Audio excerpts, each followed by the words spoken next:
Welcome to the Storypowers Podcast, the show about the power of stories, the people who tell them, and why you should be doing it too. I'm your host, keynote speaker and storytelling coach, Francisco Mahfuz. My guest today is Ash Rathod. Ash is a story consultant, writer, and certified brand strategist. He runs his own creative agency and is one of the founders of the Story Gym, alongside Michael Kirsten, who was a previous guest on this show. When he's not helping corporate clients or running one of his programs, Ash spends most of his time going viral on LinkedIn, racking up millions and millions of views with his personal and vulnerable stories. The rest of the time, he's busy telling all of us why there's no point trying to go viral. Ladies and gentlemen, Ash Rathod. Ash, welcome to the show. Thank you so much. What a great intro.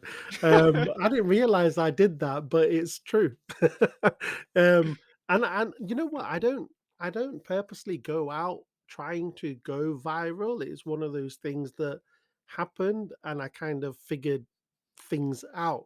And it all boils down to story or the elements of story, which I'm sure we're going to get into. But yeah, and it's so true that going viral isn't the main thing about it. Well, it depends on what your objectives are, but from a business point of view, um yeah, if you can go viral and you're on brand, then great. But yeah, there is the addiction to go viral, and it doesn't do anything for you or your business.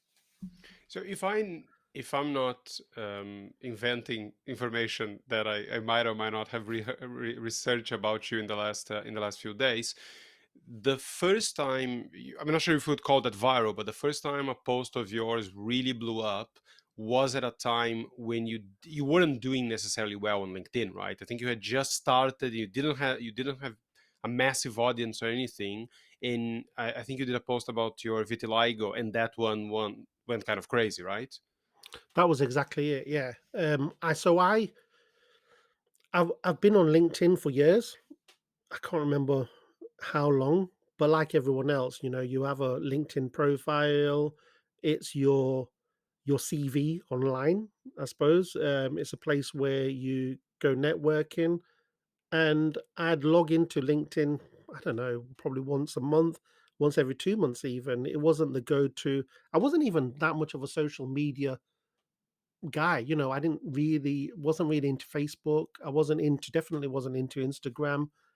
I was on LinkedIn just to really connect or keep connected with the people that I used to work with.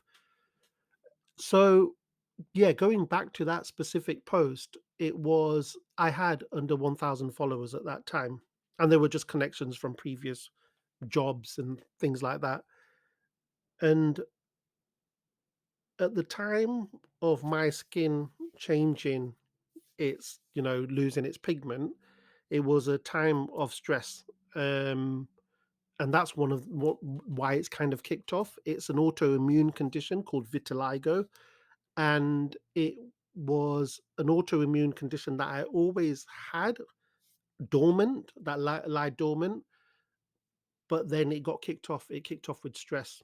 So I've not always had this skin condition. I don't know whether you've seen any pictures or I've posted any pictures before of me without the skin condition. I've seen some really weird pictures where your face is all the same color, and I'm like, who is this bloke? It took me a while to match one thing to the other because it just I think we're all gotten so used to seeing your profile picture on LinkedIn that it took me aback a little bit the first time I Yeah. saw it. I love how you say that. I saw some weird pictures because that's kind of when I look back at my pictures of how I have been for the last 30, 40 years, is now weird to me. It doesn't look like the same person. And funnily enough, my daughter also asked me recently, she's 13, and she said, would you ever want to, because we always look at photos and stuff. She asked, "Would you ever want to have that back?" And I was like, "I don't know. I think it'd be weird." I've really leaned into it and I've really embraced it. Um, And so it yeah, doesn't hurt. It doesn't hurt that it kind of looks like a superhero mask. It. And it could look in many different ways, but the way it looks, it kind of looks like a superhero mask. Yeah, So you know what's funny with vitiligo? It's very much a symmetrical, and I didn't know this until I saw my dermatologist. So yeah, it's very symmetrical. So whatever happens on one side, it's pretty much the same on the other side. Not exactly the same, but that's what happens. So I'll have on my elbows there, knees, feet, everything symmetrical. It's weird. Um, so yeah, and different people have it in different ways. But yeah, going back to that post about LinkedIn, it was a point where even before the pandemic, I my clients are all around the world, so mainly Switzerland, America, and parts of Asia. So I was having video calls all the time, and there was a point then where I was making excuses when my skin started changing. I started making excuses not to be on calls, and it was you know, it started happening again and again and again to the point where my clients were like, "We've not seen you in ages, Ash. What's happening?" And one of my clients did actually ask that, and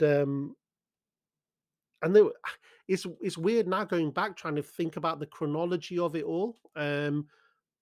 But that was a pivotal moment in terms of really making me talk about it because my wife also saw the change in me, my confidence, affecting me in a huge way, and it affecting obviously my business because I'm canceling calls and things like that.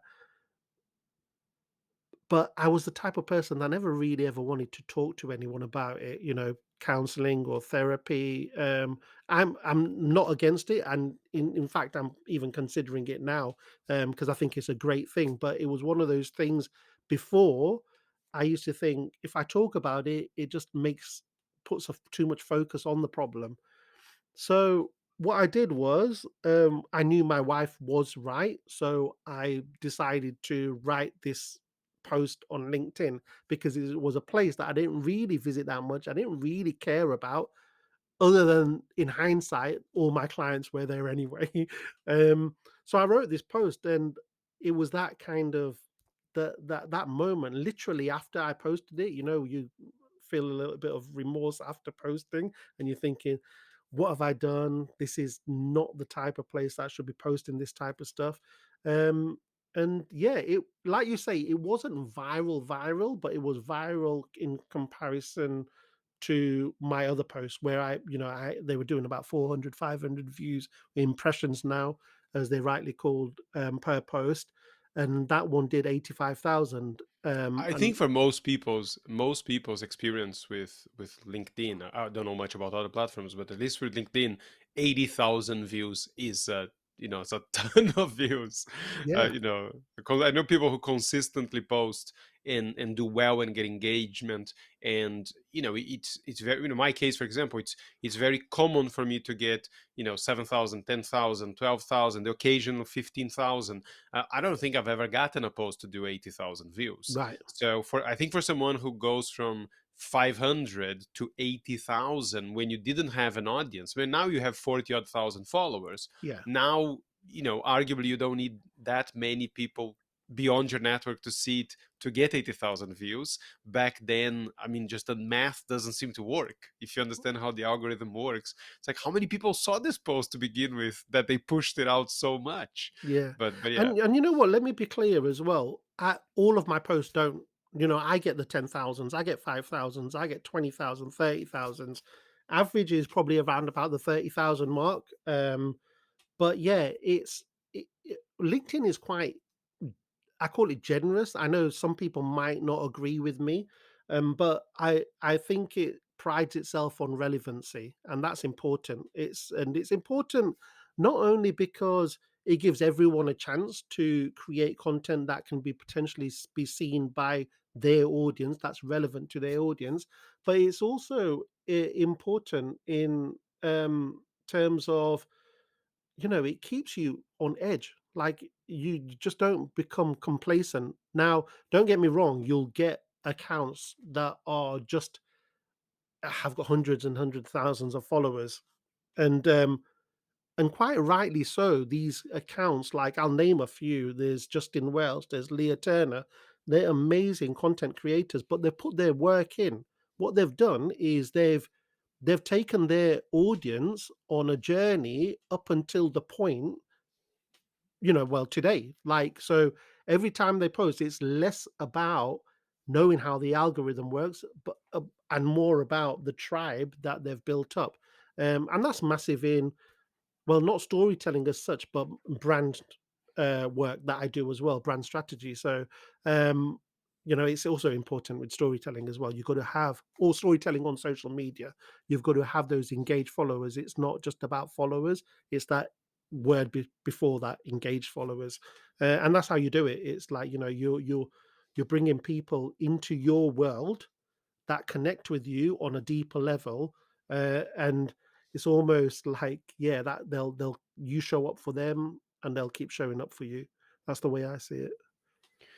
And I can't remember if it was that post, because going back, it's difficult to find posts that are that far back. But there was one post of yours that was about vitiligo that also, if it didn't go viral, at least got a ton of traction, which was the one that made me realize that your wife is a much better human being than my wife, because because this is the post about how you had waited a very long time to go to this skin clinic, Mhm, and they basically painted your face to make the whole thing look the same color. And mhm. then you got back home probably feeling pretty chuffed about yourself, and then your wife went like, Ash, this is not you, we were happy with the way you wore, right?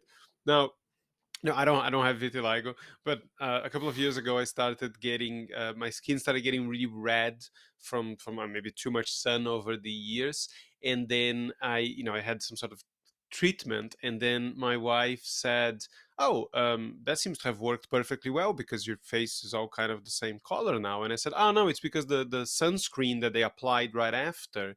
She asked me if I wanted it with color or without. And I was like, let's try the collar. Let's see what that's like. And she's like, oh, so is that what you're wearing now? I was like, yeah. Can you keep doing that? I said, sure. Sure, I'll put a sunscreen that has a bit of color so my face looks all the same if that's what you want. But there you go. See, these are the things Brilliant. you find out that you're not looking for when you do research on other people's Yeah, content. yeah, exactly, exactly. Yeah, that post was that post again. The chronology of it, I don't remember, but it was definitely, I posted it after I posted that first one, and it just made me feel that I can just be vulnerable. I can, and that's an important thing to be. I'm not talking about contrived tearjerker stories just for the sake of it. I'm talking about stories that come from the heart, and we all have them, right? We all have them. We just need to mine for them a little bit more. If you're the type of person that thinks I haven't got any stories, you have got stories. Everyone's got stories. So yeah, that post did phenomenally well. I think definitely over 1 million views, and that was, yeah, specifically, there were those moments there, and going, when you start thinking about, so the first post, going back to that first post, I naturally write like that just because I have just done storytelling. That's part of my university course. I've had a passion for storytelling, but I didn't put two and two together. When I actually then looked back at that first post, I was like, oh, that's got a little bit of a story arc to it. And like it, and then the post afterwards I posted, it was something ridiculous. I can't even remember what, but it didn't do as well. And I was quite arrogant about it, like, oh, after this one, I'm just going to keep building and building. And it wasn't the case. So, and I'm not saying it's just about stories. Like, there's content out there that is not written in a story format, but it's definitely helped me. And going back to then that post about my wife, and about my skin makeup, me trying to hide the fact that I've got this skin condition and be the man that I used to be. Um, they were all the right elements because I knew that story was working. So I wrote it in the way that would be communicated in the best way. And that is by story. Yeah, so this is something I find quite interesting from trying to analyze your content. And we're going to get into some of the stuff you teach other people, because One thing that I find very different when I'm looking at the stuff you write and the stuff I write, for example, is that so there's a few things. One is that a lot of the times you post just a story and not you talking about story or you talking about other things you learned. Those tend to be of the like slightly bigger, more vulnerable type. So there were some about vitiligo, there was some about you lying to a customer. That one did pretty well. So there's a lot of them that are about sort of bigger failures or Mm. bigger moments in your life where you felt that you weren't good enough. So what I didn't see as much, at least in the as far as back as I could do the research, was something I do all the time, which is I think I post like on an average, I tend to post more stories than almost anyone else I see I think around, so, yeah, I think you and, do, and yeah. but mine are almost always small. So I have posted about mental health challenges and I've posted about other things like that, but I tend to post about something my kid said.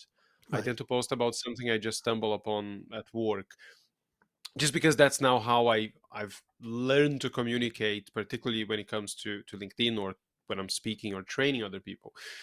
Now, when you're talking to the people you work with, either through the Story Converter, which was the original program you had, and now the Story Gym, are you focusing on the more vulnerable, slightly bigger stories, or are you trying to help people with the smaller stuff too?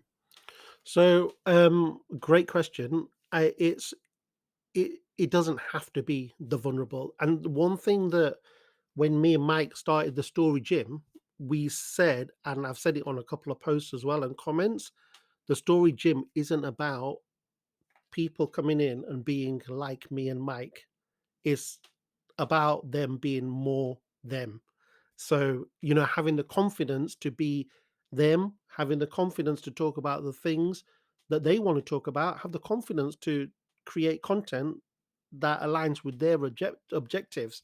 Now, yeah, those stories have worked for me. And it's a big part of I suppose, my brand values. My brand values are um, being kind to yourself, being vulnerable, being transparent, just embracing the real you. That's what my kind of personal brand and personal philosophy is about. That's why those stories I do more of. But going back to your question, it's not what we teach all the time. It's like what we do teach is we teach the fundamentals of storytelling. And that might be storytelling from a brand strategy, brand overall thing, your positioning. How does your bigger narrative for your business, for example, um, align with your customer stories, because at the end of the day it's the customer story that we should be focused on when it comes to business. How do you help them? And I do say don't be scared to be vulnerable, but you don't have to share everything about you and your life. And yeah, I think you do it well. I think you do it well in terms of the smaller stories. Like, they don't have to be kind of real, vulnerable, personal. They're just moments of your life that kind of build up. And what we do teach in the Story Gym, and in my framework generally, is that, especially when it comes to LinkedIn, is that you have that bigger narrative, you have that bigger story. Let's focus on what that is first, and then start mining for these smaller stories that fit into this bigger narrative. And the analogy that I use is like that jigsaw puzzle, jigsaw pieces. So you have that bigger picture. Make sure you know what that bigger picture is, and then start feeding your audience with the little jigsaw puzzles and pieces, and let them build that picture. And soon enough, they'll see it. Because we see that mistake, don't we? A lot is in especially social media, because it's really a challenge to write a story that's succinct and that's going to resonate with people that are pretty much time poor scrolling through. We try putting everything in that one post. We just have so many things going on, and that's a huge mistake. You've got other opportunities to do that. You've got other jigsaw pieces to give to your audience. And once you start building them over time, that's when, that they'll see that bigger picture, and that's when you'll start building your tribe. What I keep struggling with, and this is not just me, but almost anyone that I know that knows how to tell stories well, is I'm always surprised that what has happened to me hasn't happened to other people, in that I find that in general, being a good writer is much harder than being a decent storyteller. Because if you're a decent storyteller, usually that just means finding it. Something happened, you realize, okay, this is interesting. Other people are gonna find this interesting. There is some angles for a business point here, and then usually all you're doing is relating what happened. And Mm, if what you found is a conversation, then it's even easier because you don't have to have basically any writing skills to just say, I was talking to my wife and then she said blah blah blah, and then you say something, she says something, you say something, story is pretty much over, and then you have a few lines to get your business point.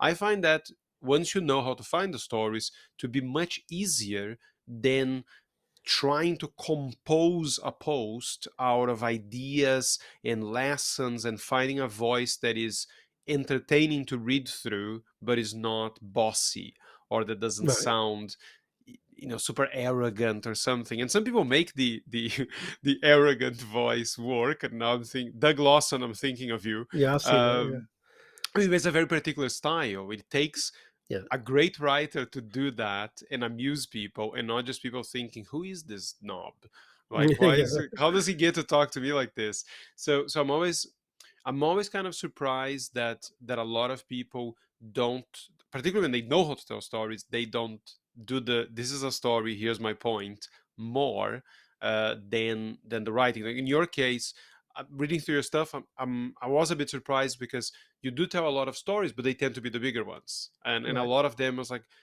I mean, do you really find it easier to just write out the post with a framework, which I think you use, the one you use often is the hit them Yeah, framework, yeah, yeah. then actually just find a little story to illustrate the point? Yeah, so the little stories, I think it's important to know the difference between anecdotes and stories, right? So you can get anecdotes that aren't generally stories. They might be a moment in your life where you went to meet your friend. You had a drink with your friend. He lost his key, and then that's it. That's kind of what happened. Like the little anecdotes or moments in your life that you kind of zoom into for detail that might then create a bit, because you do this well, they create a change in your way of thinking, or it has a message, and that's a story. And don't get me wrong, I have done those small pieces, you just don't remember them, maybe because they didn't do it as well. And a lot of the time as well, I'm not ashamed to say this, I do repost a lot of my old viral stories, and that's been I have noticed, good, yes. right, Go back right. long enough, you start seeing some of it's like, I'm sure I've read this one before. Yeah, yeah. um I've got to be careful with that, I suppose, w but because what I'm doing is I'm helping people to tell stories just like yourself. I think those bigger stories that I do really well, they serve as a great example. So that's why I focus on those, whether it's trying to write them and also reposting them. But Well, I don't it's think you need not to be easy. careful. You don't need to be careful with that at all. I was so I repost stuff all the time. Like I don't tend to repost stories, but I have reposted videos. I got lazy this year with filming this creative stuff that sometimes I do with skits and special effects or whatever. And I've reposted, I think, 6 or 7 of those videos that were kind of an year old, and most of them do as well or better than the original ones did. And then I was listening to, I found, I think it was Richard Moore who was talking about this. Who posts, whoever is listening to this doesn't know Richard Moore is a guy that posts a lot about sales and LinkedIn stuff Yeah, he's a on good friend. LinkedIn. He reposts every 3 months, Yeah, like every 3 months. And totally. the truth is, even like the people that are you kind of your fans and your community, they're probably going, I think I've seen this one before, right? But if you're posting every day, I don't think anybody begrudges you from like, I think I read this one 6 months ago. I was like, sure. No, no, and you know what? You a great point there. So when I say be careful, I need to be careful. There was a point where, so I go back maybe 5 months. I have been doing every 3 months, but I definitely wait 3 months. Accidentally, one time I posted something that I posted just about 3 4 weeks ago, and I reposted that because it did really well. And I don't know what it was. It was time because obviously I'm doing other stuff. It's not just playing around on LinkedIn, although some people might think that. I have got work to do, and so I was just Some people like your family and your friends. yeah, exactly, exactly, yeah. Oh, he's on LinkedIn again. He's just messing around. He's playing. He's scrolling. Um, so I posted a post and I just thought, oh, okay, I'll just let it go. And then I had a conversation with someone in my group about reposting old post because I was finding, he was in the same predicament where he had lots of work and sometimes it's difficult to be creative. Well, a lot of the time it's difficult to be creative. And I said, "Start reposting old posts." And he had this thing, like many of us do, it's like, "Yeah, well, that's just cheating, that's not original," and I'm like, "No, it's not, because it is your story." And I come from an advertising background as well. Remember the amount of times that you see an ad on TV circulating or hear an ad on radio. At the end of the day, you've got to think like a marketer. If your that message is about your brand, then you want to keep reinforcing that. Anyway, I then saw him like and comment on the post that I reposted 4 weeks ago. And I said to him, "Do you remember me posting that?" And he said, "No." And I said, "Well, there's a repost, so I've proved my point." And he said, "I didn't see that before." And I said, "Well, this is the thing. A lot of your first connections might have not even they were if they were first connections then might have not seen the post." And he said, "Yeah, no, I definitely didn't." So I dug a little bit deeper as well. I went back to that post and there he was commenting and liking that post. So we didn't even remember. So the fact that Yeah, he didn't see it, he just didn't even remember. So yeah, I mean, I'm now rewatching the whole of Seinfeld, and I've gotten my wife roped in to watch it from the beginning, and I still find it as funny or funnier than the first time. And so does the world, because that show has been making, I forgot the number, I think it's $60 million to Jerry Seinfeld and Larry David every single year based on reruns. And I yeah, think even things, if you remember it, it's funnier or more entertaining because you kind of remember it because it's become an inside joke now. yeah, And even if you don't remember, you still see value in it. So I think there's a bunch of stuff in there. Not everybody sees everything you post. If they see it, they are unlikely to remember. And if they see it and remember, it's like, oh, Francisco just reposted this Fred Flintstone thing. I definitely saw this one. And you still get a like. They're yeah, gonna scroll absolutely. past the post, they'll get a like, and they'll move on. It's like, I can't be bothered commenting on this one again. But Yeah, but sometimes, as I'm sure, as I know happened to you, you post something that did okay the first time, and now it just goes bananas. I did one. I mean, it didn't go viral or anything, but there's this picture I have in front of the set of Friends as I'm sort of playing guitar at Central Park, which is that cafe that they spent all the time playing. And I remember the first time I posted that got like 80 likes and 80 comments or something like that. It was an okay post. And I reposted with the exact same text. I didn't mm, change a thing. right, And the last I checked, that was like 180 likes and comments and had gotten like 15,000, sixteen wow, thousand views. Exact yeah, same post. yeah, yeah. Uh, no difference whatsoever. I Well, think how sometimes long ago was it? Like, what time? a year, give or Okay, so take. you reposted a year after. Yeah. So you Yeah. must have had more followers. But then also there's Yeah, but other not that things. many. But not Oh, that okay. many. Okay. Yeah, I mean, 20% more maybe. Right, right. Yeah. And there's different things that Mm. happen. How many people are on LinkedIn? Which Yeah. first percentage of your first connection see you? Because that's what happens with LinkedIn. It's like you Yeah. post something and they test it to a small percentage of your first connections. Yeah. If it does well engagement wise, then it gets pushed out further and further. Yeah. So that's one thing that we can never control. Yeah, I had that recently. But I did change the post, and the first time it did 18,000 views, and I reposted the post without the image. So I had a screenshot of Mm. because I was promoting my book. So and I just took that out of it and just had the writing, and that did like 250,000. And the reason why was because I added that picture, it took away of the took away the most impactful thing of that post, which was the last line. So it kind of distracted the audience. So it's definitely well worth reposting, maybe without videos or different formats, carousels, and because people just, and that's another thing, different people consume content in different ways. Some people like reading, some people like watching videos, some people like carousels. It's it works differently for different people. So when you when you're working with anyone, either in the story gym or directly, and when it comes to storytelling in particular, what do you find? What is the most common difficulty or the most common mistake that you see these students doing in the beginning? What are they getting stuck on? um I think it's maybe just not having that structure.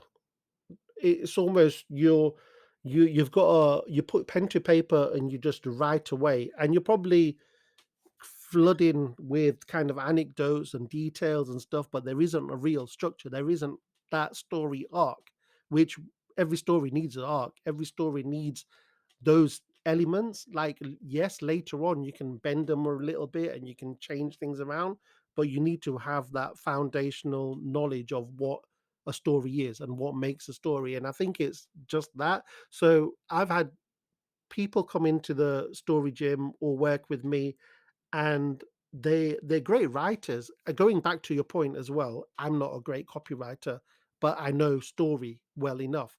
So I've seen writers that have just, write, they're beautiful with words, but it never gets to that point. It never has that climax. It never has that resolution. It never has that end kind of takeaway message. It doesn't have those stakes. It doesn't have a lot of those, storytelling elements. Once they start learning that and rewrite, and with that in focus, their content changes, their confidence changes, and they're able to write more and more. So I think mainly it's that structure, and also that emotional element as well. Every story has to have emotion.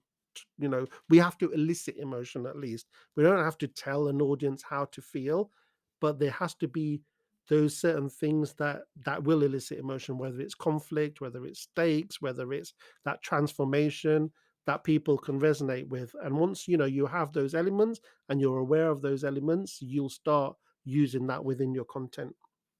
Yeah, what I find is, I think it's debatable the people you're describing if they are actually good writers or if they just have a good grasp of vocabulary and rhythm with the Mm, writing.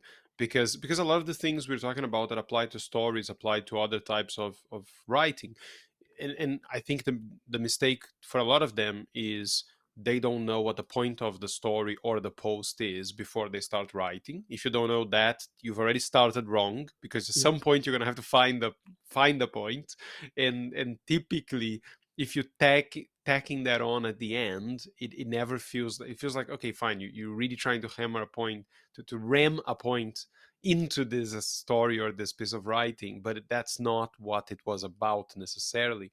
And a couple of other things you mentioned there, which are the stakes, which is a very storytelling word, I think. yeah, And I tend to say to people when you're doing sort of a checklist after you've written the stories, okay, why do the characters care mm, about whatever's going on, right? Because if there's not a very clear pain for them, like this thing, this project I'm trying to do for work, if this fails, this is terrible. Why?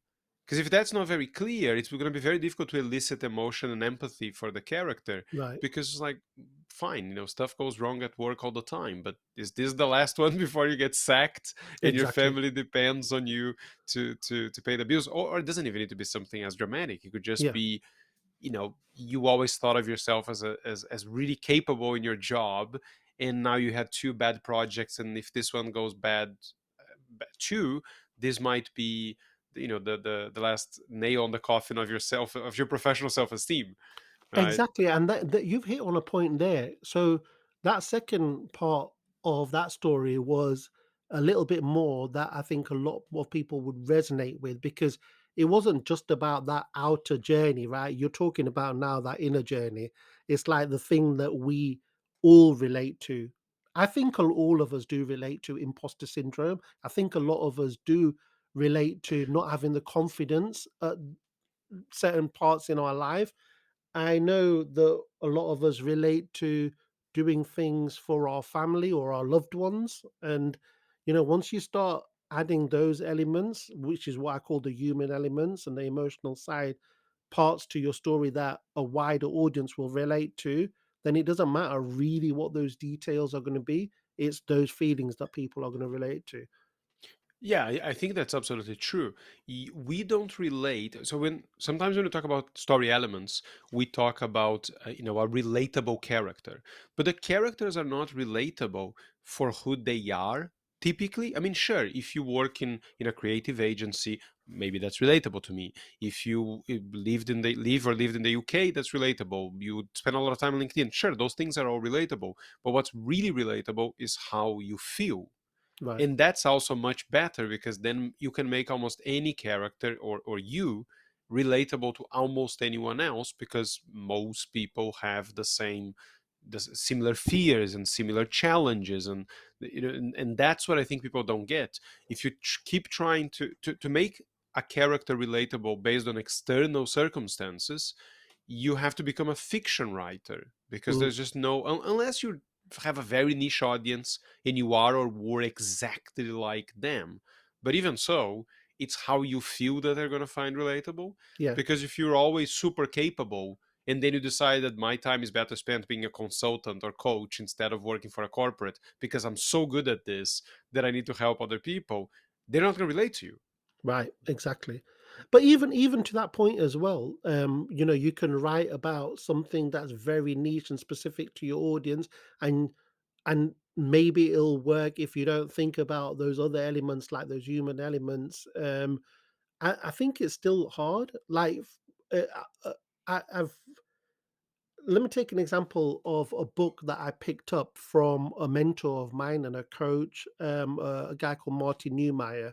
He's written a lot of books about brand strategy, and he's never written a story like a fictional book. So he decided to, I can't remember, a couple of years ago, it might be a bit longer, decided to write a thriller, and he positioned it as a business thriller, and in my head, I was thinking, I'm not feeling this. I'm not sure." But I love Marty's writing, and I know if anyone could pull it off, he could. So it was I read it because I'm a brand strategist, and I wanted to see how they were doing brand strategy in that story. But then he tapped into all of those human elements of all of these different characters felt, and that just made it more real, and it just made it, yeah, it was relatable, more relatable on a human level. So I think it's important that we do that. Now on social media, it's very difficult to do that in short spaces and short posts. And I think that's going back to your question about, the big mistakes people make, that we either try cramming too much into our stories, or we make them, I don't know, I, I, refraining from saying this a little bit, is long-winded, because I don't think there is a problem writing long post if the story's right, but sometimes we just write and write and write because we feel we need to get more and more in, versus the right structure and the right way of Yeah. writing. Yeah, so the way I fix for myself and try to teach other people to fix the supposedly long-winded issue is that I always say to people, your story should start, the best place to start a story is as close to the end as possible. Okay, so if you know what transformation your character is going to go through at the Yeah. end, how close to that can you start the story? Because people, and what people a lot of times do is they don't start with a scene or a moment, as we normally call it, or they don't start with any type of action. and they don't start with dialogue. They start with exposition. And exposition is the worst way to start a story because it's so easy to feel that to explain the context, I now need to give you 3 paragraphs. Mhm. Whereas I found with very practical experimentation that I could turn a 1 page story that I had in my public speaking book into a 15-line story on LinkedIn by having more dialogue, Right. because all the stuff that I felt I needed to explain about my crazy uncle and how he thinks he's the greatest cook in the world and all that stuff took ages as exposition. Mhm. But between me and my brother having a laugh about the crazy stuff Uncle Victor did, it's just like you say 2, 3 lines and you go, "Oh, is Uncle Victor at it again?" Oh, you know how it is, and you get a feeling for the character. It doesn't need to be perfect, but you do cover the Yeah. main points with that. So I think sometimes that's the problem: is people are they're not using dialogue, they're not using actual action, and then it's very difficult to relay all these things they think are essential, right? We've talked about this before. A common friend of ours, Eddie from Very Good Copy. I say friend of ours, but Pete, someone that we know well on LinkedIn. I actually had a conversation with him last week, and we were going to get on a live together. And I think Eddie was just saying, "Shall we just do an intro call?" And we wish we recorded it because it went on for an hour. And the reason why we didn't actually record it was because we're very similar in the way that I don't do many of these calls actually. And one of the reasons is because, yeah, I'm quite busy doing my other work if I'm not doing LinkedIn. The second reason, and I know I should, but the second reason is because I'm quite an introvert, and Eddie was the same. I feel, um, and the reason why I write so well is because I have time to process my thoughts. Here, I've I've got better, but I feel like I try to fill in a lot, and a lot of people do that with their writing, I suppose. Well, And you're gonna relate more to Eddie now, because Eddie broke my heart, my podcasting heart, because what happened with Eddie is I got in touch with him a while back. I think I got turned on to him, to his work, through James Lorraine, yeah, and Joe Watson. And I love his stuff. I signed up to his newsletter. I think he's an amazing writer. mm, And we started talking about doing the podcast, and he agreed. This was the time he was about to have a kid, so we waited yeah, for the kid to be born, and then I think he got COVID. So the thing kept being pushed back and pushed back, and then when we were like a week away from recording, I think he finally went and listened to my podcast, and he's like, "Oh, it's very extemporaneous. You're clearly going in all sorts of different directions. It's not like a very structured podcast in the sense that, like, I'll know all the answers to all the questions because you're not gonna throw anything out of left field to me." mhm, And and I and, and I don't feel comfortable with that. I don't think that's how I don't think I communicate well in that format. right, that Um, makes and and sense. I and I said, "Eddie, I've seen you live and I've seen you writing. I'm pretty sure you're underselling yourself. I'm certain this would not be the case." But he kind of what you said. He didn't feel that he would show himself in the best. And That's how I he communicates well, essentially. Yeah, and I totally get it because I'm exactly the same, and it's one of the reasons why I did started the solo shorts live, my live, which I should get you on as well. And it was more to have less focus on me and focus on my guest because I knew I had to do more of this, or I felt like I had to do more of this because I was on social media shaping my personal brand. Yeah, stories do well, writing does well, but I think there needs to be those other layers as well. And the yeah, so yeah, I going back to Eddie is a very smart guy, very good at what he does, very experienced. But I totally understand where he's coming from. Yeah, I mean, still love his writing. I haven't unsubscribed to his newsletter out of spite, but yeah, I totally get that some people don't feel comfortable in ways that they're not used to communicating. I mean, he's not in not tons of podcasts and interviews. That there's a reason for that because I'm pretty sure he gets tons of requests.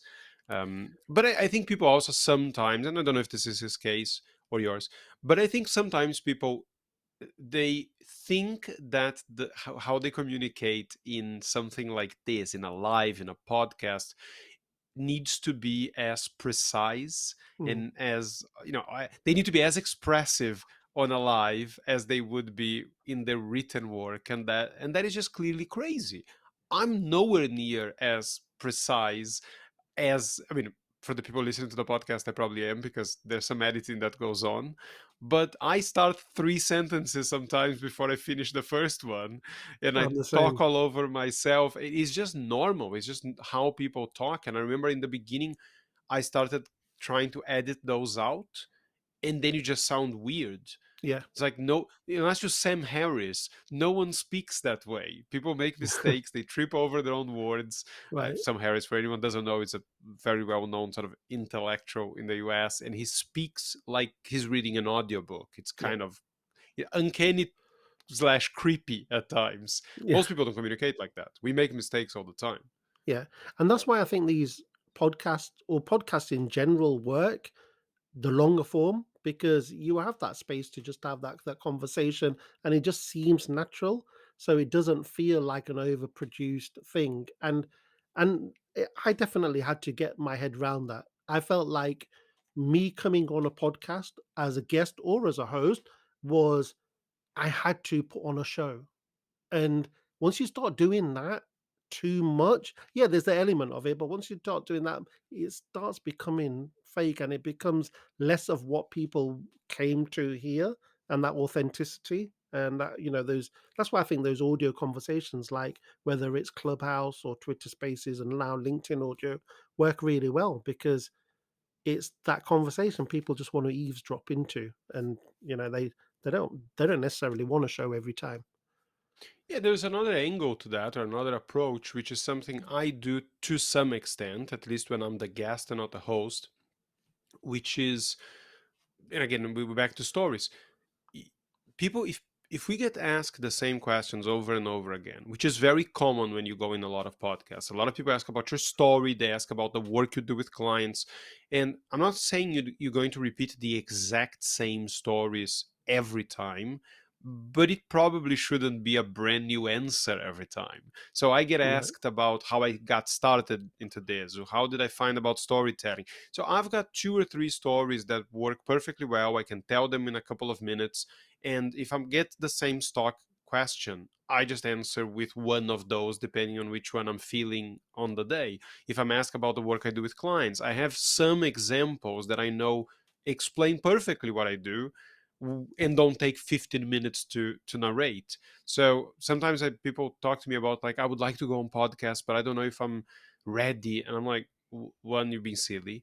Two, like, what are the two or three most important things you want people to understand about you if you go on a podcast and you're being asked about your expertise? Okay, with this one, two, these three things, okay, fine. What's the best client example or story you have that illustrates that? And if you just work on that, you've covered for the most important things, and the rest you just feel free to improvise, because it's just a normal conversation. So You're right. I Yeah, think I there's think that I, too. I think many of us underestimate, especially when it's the thing that we've been doing for a long time, and we underestimate how much we do know. And again, that comes back to that imposter syndrome. Like I'm 40, am I 43, 44? Don't even know. I've lost count now. But I've been doing marketing, advertising, brand for years, like over 2 decades. Like there's something I know, but I still, the back of me, before it was that thing. It's like, am I really? Am I going to get caught out? Everyone has that feeling. Everyone that I've spoken to still has that feeling, and that's not a bad feeling to have. Like I said, it keeps you. It keeps you in that the idea that you're still a work in progress. I don't ever want to be complacent. I want to keep growing. I want to keep learning. And even now, I read stuff on storytelling, like there's new ways of doing things. Yeah, the foundations are still thousands and thousands of years old, but the way we consume stories now with technology is all ever changing. So there's no way you're ever going to be the expert with 100% knowledge. I think part of the reason we feel this imposter syndrome is to do with the fact is to do with the Dunning-Kruger effect. So is this something that I believe has been proven by science, that the more you know about a subject, the more you are aware of all the things you don't know, because you know the Mm, field of knowledge is very broad and deep. And the less you know, particularly if you don't have much interest in knowing more, you tend to think you know enough, which is why people that have never done, say, marketing, for example, might have very strong opinions about what works and what doesn't work in their company's marketing. And they're talking to you, for example, and you know that you can clearly see that they have very shallow knowledge on it, but they feel very confident about it. They're expressing it very confidently, and you're thinking of all the, oh no, but what about this thing? They're not considering this other thing, and there's this other case. So I think if you take storytelling, for example, it's very difficult for me to someone asks me about like what's the best structure for a story, right? And I know that I have to give them 25 different disclaimers before I can say yeah, this one is the best one. yeah, But someone who only knows the one structure is going to say this is the best one. yeah, You do this one's going to work 90% of the time. yeah, And sometimes that is the approach we need to take, because yeah, otherwise people will think you're not sure. And it's just that there's just too many things to consider to yeah, be so decisive about it. yeah. And on that point as well, it's the way I've learnt storytelling is probably different. I'm having a guess here, but it's probably different to how you've come across story and learned storytelling. Another thing is you're a presenter. You speak a lot. I never do that. So there's nuances there, ain't there? Um, I've learned through script writing, so that's where my love for storytelling comes. Like that Hollywood formula of storytelling, where I don't know how you've learned. You're probably aware of that way, but you might have learned in a very different way. Then there's the idea that I tell everyone that we're hardwired for story, which is true to an extent, but there are also differences between the way some Eastern cultures tell story and Western cultures tell story. The ones that we're used to are the Western Hollywood style and those story arcs. For example, is a lot about the individual and resonating with the individual. Some Eastern cultures have storytelling frameworks that are more about the collective and the community. Like, so if someone dies but sacrifices uh, good for the whole community is better than a story that we're kind of used to seeing or seeing on movies and reading books. So yeah, there's a lot of differences, and it's interesting that you picked up on that, like the different ways of storytelling. How do you find that then? Is that do you how do you simplify it when you're working with your clients? Do you start with the basic frameworks and then introduce things No, later on? I used to be stronger on structure before, and the structure that I usually explain to people, and I still use this structure when it comes to typically presentations and company strategy, for example. I just give them a structure which is before, but, so, after. Right. That's it. So before, things were life was one way, but then something happened, so we had to act because of it, and after that life was different. So that, if any story will any good story will follow that Yeah. one way or another, because there's going to be change in the story, there's got to be a bit of a problem in the story, almost certainly there's something you did because of that problem. So that is a very, very, very basic structure. What I tend to find with most people, and I've said this a ton of times on the podcast, is I find that most people get in trouble because they're trying to write a story instead of find a story. I think most cases you find a story, you figure out a point, you take away everything that is not relevant to that point, because otherwise you're just cramming too many things in the story, and then you just need to make sure you highlighted the right things. Have you highlighted the Yeah. emotion? Have you highlighted why the character's scared? The stakes of the story. Have you started as close to the end as possible? When you're doing those things, to me feels a lot less like writing a story and a lot more like taking stuff away to Yeah. just leave what's absolutely the truth of the story. So what I tend to do with people is is more of a volume approach where I want them to find lots and lots of different small stories and then put them together with a clear point and clear motivation for the characters. But they say, okay, tell me the story, and they'll tell me to take 5 minutes, and they're like, what's the point of that story? Okay, what do we need for that point? Okay, we need this. Do we need that other stuff? No, take it out. Okay, and just start taking it out, and then you end up with something that is a lot tighter. And I was like, fine, that you could tell that in 90 seconds. Yeah. You could put that in a post and it would work fine. You could do it on a video. And I tend to find that for most people, that is an approach to storytelling that allows them to use it as a form of communication. Now, if they're trying to figure out their story, their origin story or their signature story, there's a longer process that goes in there. That story is going to be more difficult to craft. There's going to be some writing involved.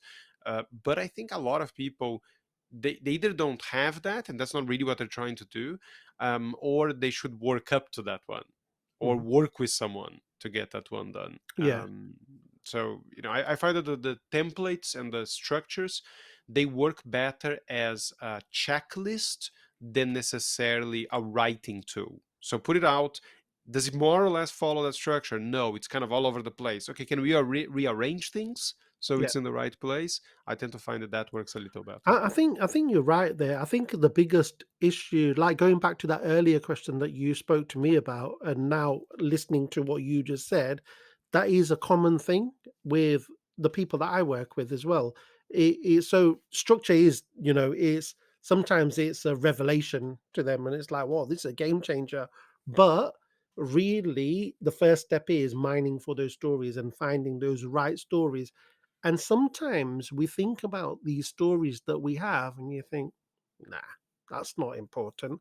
Well, not that's not important. It was important to me, and it probably meant something to me, but people aren't going to be interested in that." That's what you think, but like you find most of the time when it is important to you, and it did have that pivotal point for you in your life, you will find it will be important to someone else as well. Yeah, the feelings and the fears, the frustrations, the failures, they're all common to one degree or another. We're all human beings, most of us at least. There's some politicians that I think strain that definition, There's some but lizards amongst us. yes, yes, yes. There are some lizards for sure, but yeah, and this is what people don't get. This is what people don't get is that have what did you feel? Do you think other human beings occasionally feel that? Yes. Well, then it's a relatable story.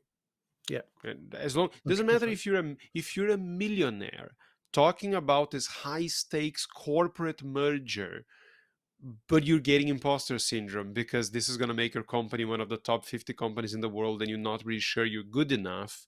Even that very unrelatable character is still going to probably get other people going, ah, I mean, this is not Elon Musk is a robot. That doesn't count for him. But, Elon Musk feels the same way about this massive merger than I felt when I was taking on the biggest project of my career a few weeks ago. Huh. I wouldn't Mm, have thought that. And now all of a mm, sudden you feel differently about Elon Musk. So, and I think that's what people don't get. yeah, yeah, totally, 100% agree. Um, I I find, just changing the subject slightly, I find as well that, you talked about that formula. What was it? The, Before, something before, but, but, then, and so, after. after. Yeah, so it's similar to the very simple framework that I use in my head. It's character plus desire plus conflict equals transformation equals a story for me. So that's kind of, so within that then is that reframing of something as well that I think is really powerful. And the reframe usually happens when it's we're tapping into that internal transformation. Like, you thought about something in a certain way, and then by the end of the story, it was totally different. And it actually changed your, maybe, how important that thing was for you. Like, for example, that's why the story about my skin really worked and resonated with people, because it's like my skin was the big external thing that I had to change. But actually, no, it was how I viewed that and how I viewed myself. And then, like, my skin has become irrelevant now because I've seen a much bigger transformation. And that's just me fully being myself and fully happy with myself. And that's one of the reasons why that post really did well. And changed my perception of LinkedIn as well, because I got so many different messages in my DMs, in my comments, and the one the messages that I really got to that really meant a lot to me was the people saying how much it changed how they looked at themselves. How they had confidence issues for different reasons, not because of obviously the skin thing. And I just thought that we talked about those elements that humans relate to. It was those things that really, and a lot of those people from back then are still followers of mine now, and they help push my content further. That's a totally different story. But the fact that that's what really, on a deeper level, connected me with them, and it helped them think about their own lives, and they're still here with me. Some of them joined my beta group, some of them good friends like Michael Kirsten. It was all through the power of story. I think I've read someone that might know a thing or two about stories saying that a good storyteller reads your mind and writes your future. Yeah. That might or might not have been you, Ash. Uh, and on that positive, encouraging, uplifting note, since we've come full circle to that email, and I realize we've both up against the time we expected for this to take. So if people want to find out more about the stuff you're doing, I mean, obviously they can look you up on LinkedIn. That's your main platform. Do you want to send them anywhere else, or is that LinkedIn the place to go? Yes, but follow me on LinkedIn. It depends what they want, because I'm not into just selling things for the sake of it. I like to have conversations with people. I've got my storytelling book. If it's specifically LinkedIn, if it's brand strategy, then let's have a conversation. What it is that they need, and yeah, I think that's the best place. I'm one of those, like, my main job is the agency that I've ran. I've not even got a website or landing page for the storytelling stuff that I do. So it's always through just my LinkedIn profile and conversations that we have. For anyone who's in any doubt about that, I have no problem with just selling stuff. If you want a conversation, I can have the conversation, but I'm okay with just selling stuff. I don't have I don't have the qualms that Ash does. Oh no, I don't Uh, have a problem with selling stuff at all. I just want to make sure that I sell the right things, right? of course, man.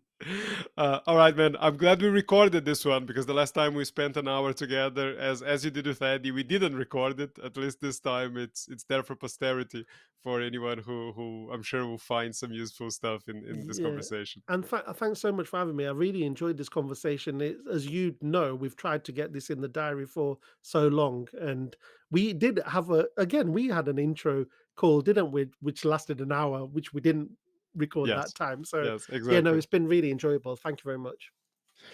All right, everyone. Thanks for tuning in. Take care of yourselves, and until next time.